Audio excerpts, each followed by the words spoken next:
We're backstage here in Birmingham at the Hippodrome after you have just seen second time the current production of High Society.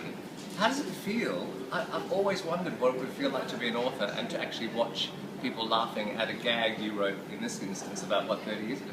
It feels a lot better when they're laughing where they're supposed to.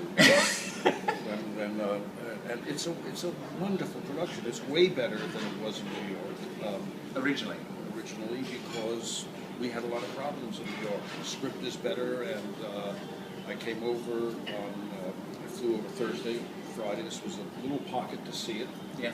I had worked with Anna Lindstrom, the director, on Skype, but I wanted to meet her and I wanted to see the production. And I knew that the script was a lot better than it had been in New York. We didn't have time to really. We ran into problems that happened. Yeah. And then we were scrambling to sort of put Band-Aids on to fix it. Must be painful when, I mean, from what I understand, there were problems in San Francisco and then the director got replaced and the choreographer... Probably got replaced too late, so that we couldn't, replace when we realized, I think we knew we needed. So it was in good shape but not good enough. Yeah. But you really needed to address the issues. Yeah. So, something will always not work the way you expect it to. Yeah. You can't anticipate it in the rehearsal. You get it up on its feet and you say, oh, we could have changed that. That's not working, so it wasn't done. So this was an opportunity to come over, and everything that Anna had been suggesting was terrific. We changed some songs and tightened some scenes. I was interested to hear that you actually worked on a few scenes, just fine-tuning to update them because of the relevance. Yeah, there was a song that we'd had which you can't really do anymore because one is aware. It's an innocent song called Little One. Yeah. But it makes people uncomfortable. Today's sensibilities. And sensibilities with older men and very young girls. We don't go there. We don't go there. Scratch that. I didn't say that. But that was one of the things. This was an interesting journey this musical has, because it started out as a play, the Philadelphia Story, which was then turned into a film. Right. Which was wonderful, great film. Turned into a musical film years later with Bing Crosby that everyone knows. But really, that was not High Society the musical. It was really just an excuse for Bing Crosby and Frank Sinatra to, and Grace Kelly and all of that. And it's a lot of fun. It is not the Philadelphia Story, so but it's a lot of fun. So what were the challenges for you when you sat down and said, I need to make this into an actual piece rather than just Well, the challenges were, it was an exciting challenge because we could use the whole Cole Porter songbook. Right. So there wasn't enough music from High Society, from the film High Society. And some of those songs were not up to Porter at his best, and there weren't that many. And there was some True Love and Samantha.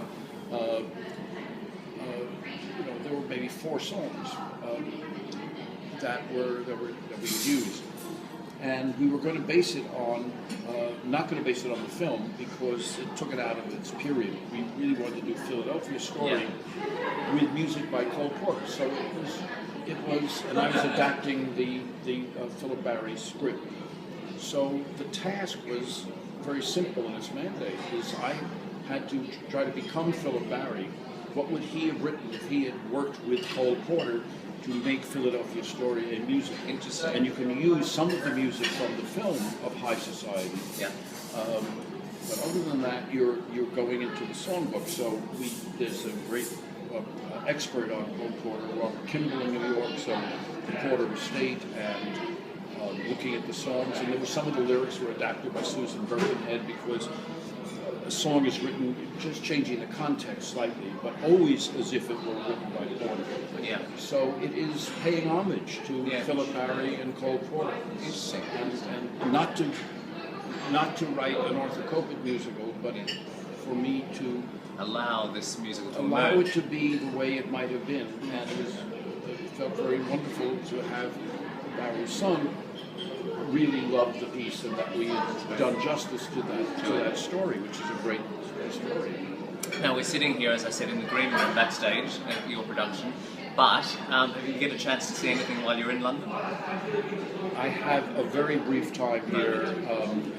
It's probably better because if I were there for 2 days, then I'd be frustrated. I just got to Heathrow, saw a friend of mine, came up here, visiting a friend in Oxford tomorrow, and then Monday back down to Heathrow, and I go back. It's not like you start for a theatre in New York, have you? No, I'm a Tony voter, so I have to see all the Broadway shows. Have you seen Matilda?